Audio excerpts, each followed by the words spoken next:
The Promised Neverland, l'une de mes grandes découvertes de cette année 2019. D'ailleurs, j'avais fait quelques reviews sur les premiers épisodes et je vous avouerai que de ne pas pouvoir parler des autres, ça m'a un peu fait chier. C'est pourquoi j'aimerais aujourd'hui revenir sur ce manga exceptionnel que j'ai pu pour ma part découvrir grâce à son adaptation animée. Et on va donc aujourd'hui parler des deux supports afin d'avoir une critique la plus complète possible. Sur ce, Hajime-yo.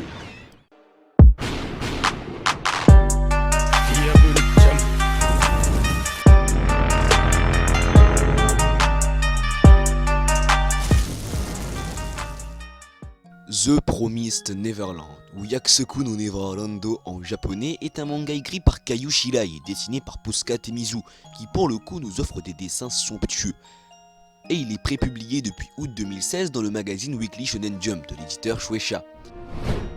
Il aura fallu attendre 3 ans afin de voir apparaître une version animée sortie quant à elle entre le 11 janvier et le 29 mars 2019, soit un total de 12 épisodes produits par le studio Cloverworks, à qui on doit notamment des animés tels que Darling in the Franxx ou encore Fairy Tail. Le manga est toujours en cours et l'animé quant à lui a une saison 2 de prévue pour 2020, preuve que c'est un manga qui intéresse. Et que dire si ce n'est que c'est un chef-d'œuvre, un masterpiece du genre horreur psychologie. Et en même temps, le succès est mérité et est très compréhensible. Rien que le concept de base laissait prévoir tout ça. Des enfants orphelins menant une vie paisible dans leur orphelinat et qui du jour au lendemain découvrent qu'ils sont en fait du bétail destiné à être livré à les démons. Alors soit l'auteur a d'énormes problèmes mentaux, soit c'est un pur génie. Quoique les deux marchent souvent de pair en fait.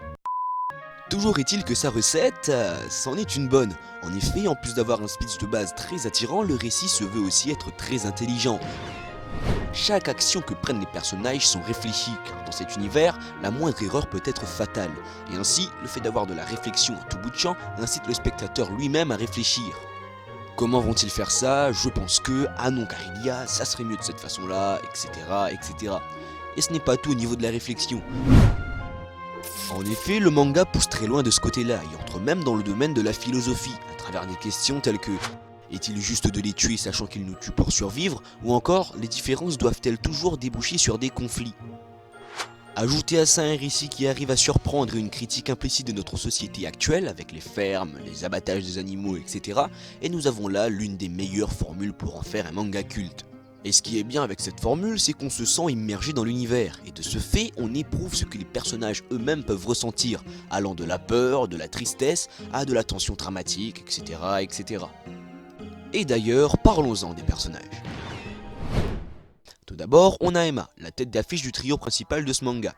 C'est une fille de 11 ans qui a toutes les caractéristiques principales du héros de shonen, bourrée d'énergie et avec un sens de la justice plus que développé, chose qui dans certains cas est l'une de ses plus grandes faiblesses.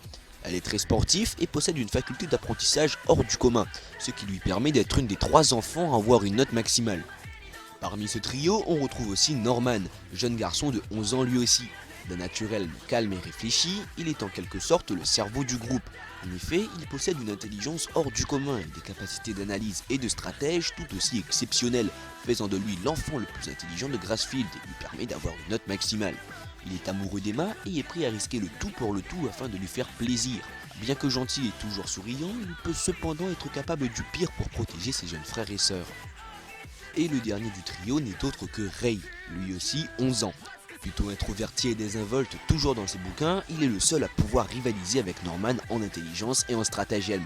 Calme, rusé et manipulateur, il est d'un rationnel profond, presque pessimiste, le mettant souvent en conflit avec l'optimisme d'Emma. Bien que froid en apparence, il est d'un courage sans égal, pouvant jusqu'à mettre sa vie en danger pour ceux qu'il aime.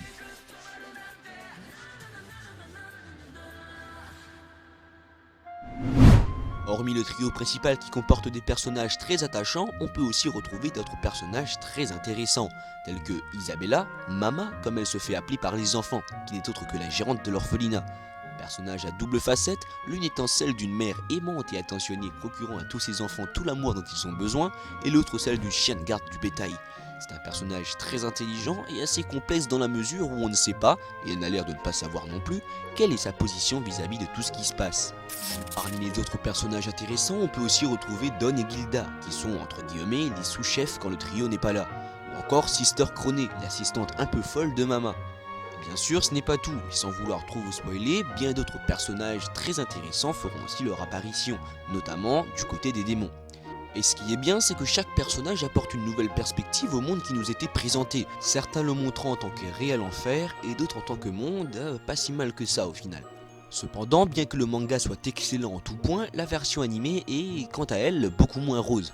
Personnellement, je l'ai trouvée excellente, mais forcé de constater qu'elle est très en dessous de la version papier à cause du charcutage de chapitres. Effectivement, 12 épisodes c'était clairement pas assez, et malheureusement ça s'est ressenti. Du coup, des personnages comme Norman ou Rei qui avaient des monologues intérieurs impactants dans le manga ont perdu de leur prestance dans la version animée. Mais c'est le seul gros point négatif de l'adaptation, en effet, celle-ci ayant, à contrario, beaucoup plus de points positifs. Je pense notamment à l'animation qui est très réussie, ou encore aux expressions des personnages qui retranscrivent parfaitement l'horreur ou la tension dans laquelle ils sont. On a donc une DA qui a su comprendre et retranscrire l'ambiance de l'animé, et qui, à mon sens, peut être difficilement mieux réalisée. Mais ne parlons pas trop vite, attendons de voir la saison 2. Et je ne vous parle même pas du travail au niveau sonore. Les OST de Takahiro Obata-san collent parfaitement à l'ambiance, et les effets sonores sont tout aussi bien utilisés.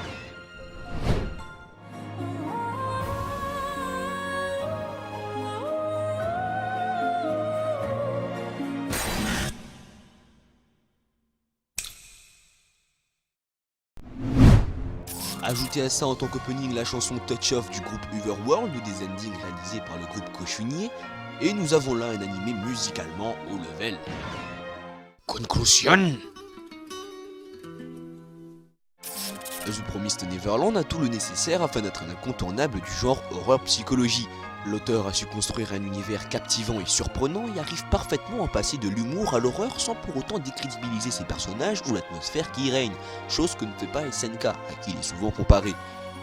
Et même si l'adaptation animée perd en saveur par rapport au manga papier, il est clair et net que The Promised Neverland serait un manga cultissime. Ou alors, l'est-il déjà ? Et voilà, c'est maintenant la fin de cette vidéo. Avant de partir, j'aimerais que vous me dites dans les commentaires ce que vous en avez pensé. Est-ce que vous avez bien apprécié le format ou au contraire avez-vous des choses à suggérer pour que je m'améliore? C'est la première fois que je fais ce genre de format où je critique un animé, donc soyez indulgents quand même. Toujours est-il que si la vidéo vous a plu, je vous invite à lâcher un petit like, à vous abonner pourquoi pas, comme je vous l'ai dit, n'oubliez pas de commenter. Et sur ce, c'était Roy Sama, on se dit à très bientôt, Yanné.